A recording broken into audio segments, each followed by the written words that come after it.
Picture this. You're standing on a beach, but this isn't a peaceful vacation spot. The sand beneath your feet is littered with abandoned equipment, the air thick with smoke, and the distant rumble of artillery. Behind you, 400,000 Allied soldiers are trapped with their backs to the sea, waiting for what seems like certain death or capture. But what if I told you that in the next 9 days, the largest seaborne evacuation in military history would unfold right here on this very beach? What if I told you that fishermen, weekend sailors, and retired naval officers would sail their tiny boats across the English Channel into the jaws of war to save an entire army? Welcome back to War Stories by the Campfire. I'm glad you're here with us tonight. Get comfortable, maybe grab a warm drink, and let's travel back to May 1940, to a moment that changed the course of World War II forever. Before we begin, I'd love to know. Drop a comment below and tell me where you're watching from. It's amazing to connect with all of you from around the world. The year is 1940, and Hitler's war machine has been steamrolling across Europe with terrifying efficiency. In just 6 weeks, the German Wehrmacht has done what they couldn't accomplish in 4 years during the First World War. They've broken through French defenses and are racing toward the English Channel.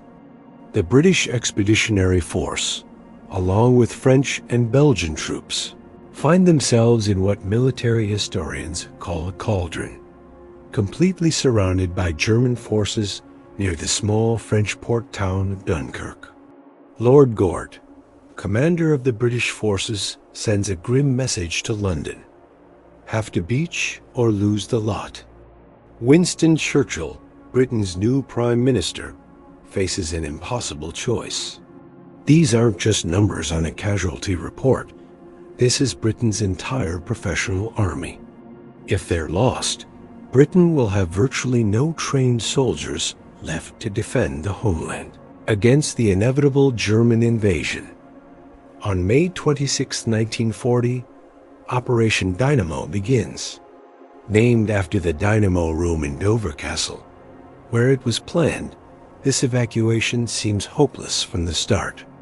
The Royal Navy estimates they might save 45,000 men if they're extremely lucky. But here's where our story takes an extraordinary turn. Captain William Tennant arrives at Dunkirk and immediately sees the problem. The harbor has been bombed to rubble, and the sandy beaches are too shallow for destroyers to approach. Men are standing in orderly queues stretching far into the sea, waiting for rescue boats that can barely reach them. Then Tennant spots something: the East Mole, a concrete breakwater that extends deep into the harbor. It wasn't designed as a pier, just a wave break, but it's their only hope. Despite the constant bombing and strafing, he makes a decision that will save thousands of lives. We'll use the mole.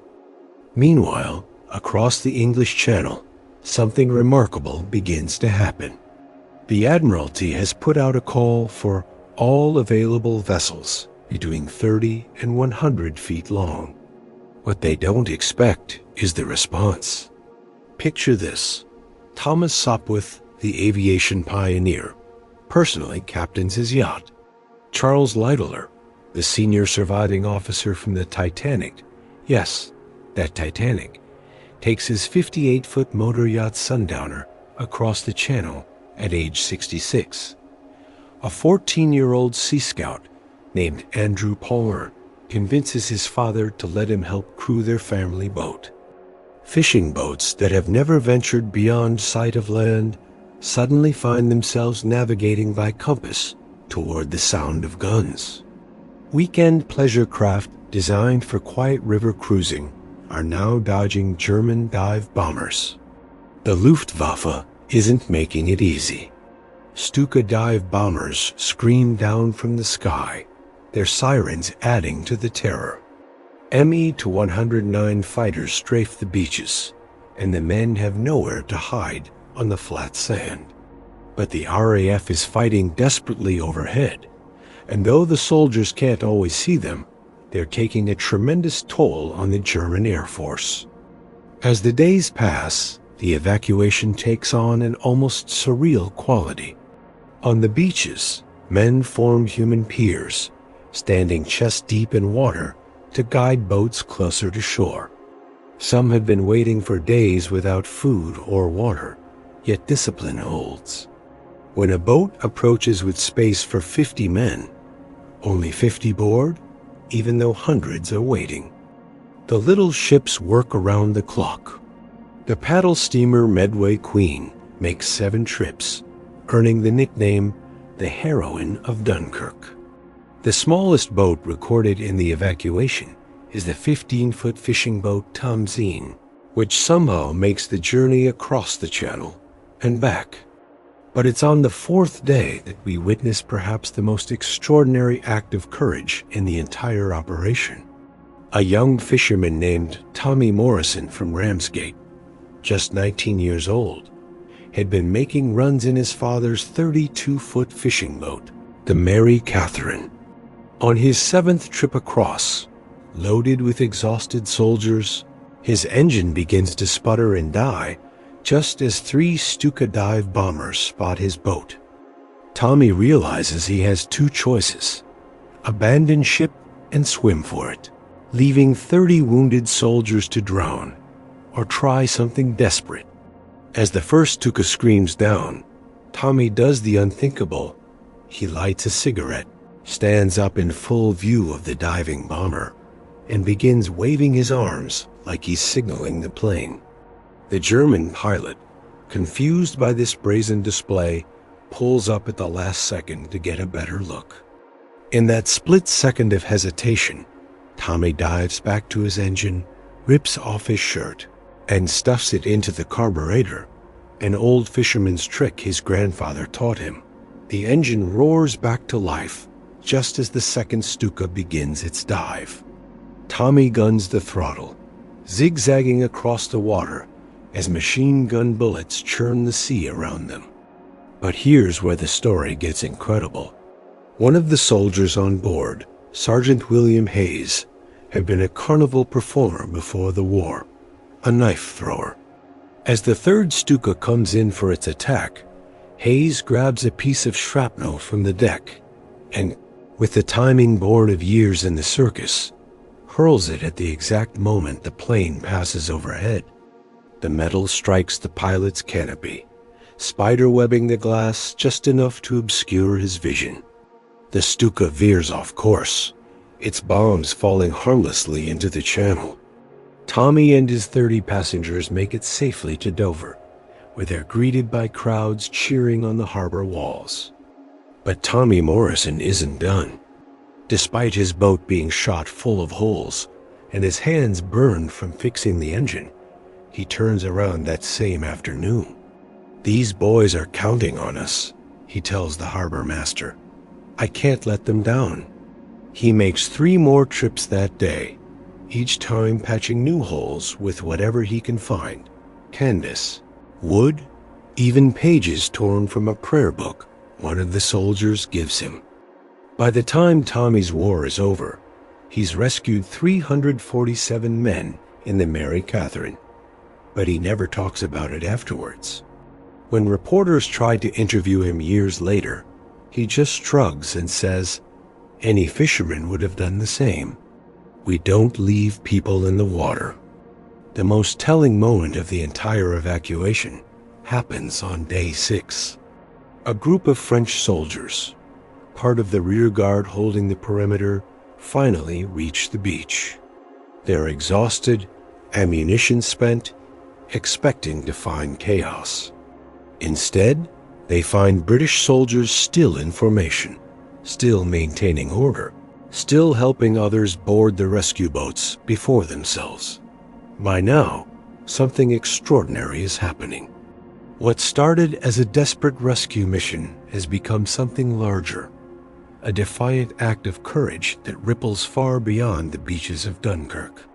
The German High Command is confident they have the British trapped, but they make a crucial error. Hitler, perhaps wanting to save his tanks for the drive on Paris, orders his ground forces to halt. For 3 precious days, the evacuation continues under pressure from air attacks alone. On the final day, June 4th, the last boat leaves Dunkirk carrying French soldiers who had volunteered to stay behind and hold the line. Captain Tennant, the man who had made the decision to use the East Mole, boards the very last vessel, having personally overseen the evacuation of over 338,000 men. When the numbers are finally tallied, the result is staggering. Instead of the 45,000 men they hoped to save, Operation Dynamo has rescued 338,226 Allied soldiers. The British Expeditionary Force has been saved, and with it, Britain's ability to continue the war. But here's the thing about Dunkirk. It makes it more than just a successful military operation. It's what happened next. Those 338,000 men didn't just go home. They became the core of the army that would eventually return to France on D-Day. The RAF pilots who fought so desperately over the beaches went on to win the Battle of Britain. The Royal Navy crews who organized the evacuation would convoy supplies across the Atlantic and land troops in North Africa, Italy, and Normandy. And those little ships? Many of them served throughout the war. The Medway Queen became a floating anti-aircraft battery on the Thames. Sundowner served as a patrol boat. Dozens of fishing boats and pleasure craft spent the next 5 years saving downed airmen, running supplies to resistance fighters, and carrying out covert operations. You see, Dunkirk wasn't really about the evacuation at all. It was about something much larger, the moment when ordinary people decided that some things are worth risking everything for. When a 14-year-old boy and a 66-year-old Titanic survivor found themselves on the same side of history. When fishermen who had never been out of sight of land navigated by the sound of gunfire to save soldiers they'd never met. Churchill called it a miracle, but it wasn't divine intervention that saved those men. It was the decision, made by hundreds of individual people, to sail toward danger instead of away from it. That spirit, that refusal to accept defeat, that willingness of ordinary people to do extraordinary things, that's what won the war. Not just at Dunkirk, but in the skies over Britain, in the factories working around the clock, in the homes that took in evacuees, and eventually on the beaches of Normandy. The hook I started with? Those 400,000 men trapped on a beach with their backs to the sea? They weren't saved by a miracle.